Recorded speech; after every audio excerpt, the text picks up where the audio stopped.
Have you ever wondered why some of the most talented players you ever coached never reached their potential? Why couldn't you connect with them no matter what you tried to do?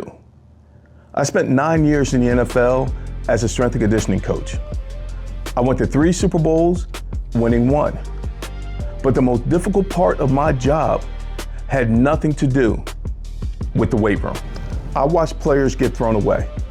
Players with talent who worked hard and really had passion for what they did, but they got labeled as lazy, stupid, or uncoachable.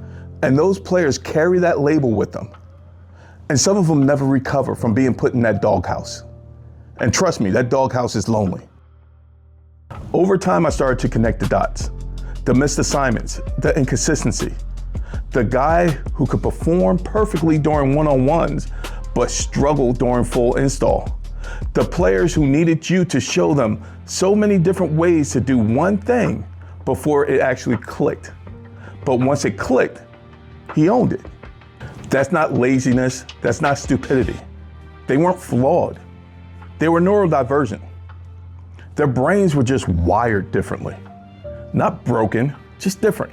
And nobody on the staff was equipped to recognize it, let alone coach around it. I know I wasn't.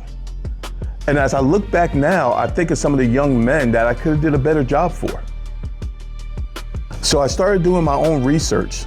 I started talking to specialists, agents, dietitians, college coaches, high school coaches, NFL coaches, learning everything I could because these were my guys. I wasn't trying to let them down anymore, let that be their story anymore.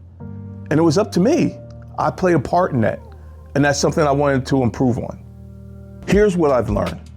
As coaches, we love structure. We love our way. But for a neurodivergent, your way is a battle. Not because they don't care, not because they're not passionate about what they do, but because they process the world differently. When an athlete with ADHD has the right strategies in place, the right structure, the right communication, the right environment, everything starts to change. Their confidence starts coming back. Their performance starts to stabilize.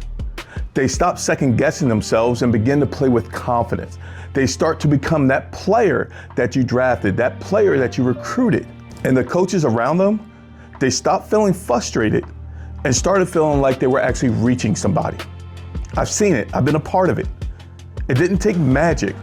All it took was understanding. All it took was checking your ego at the door and realizing that this is going to benefit both parties. Now I work directly with coaching staffs on how to use these strategies and put it into how they operate. Real practical tools.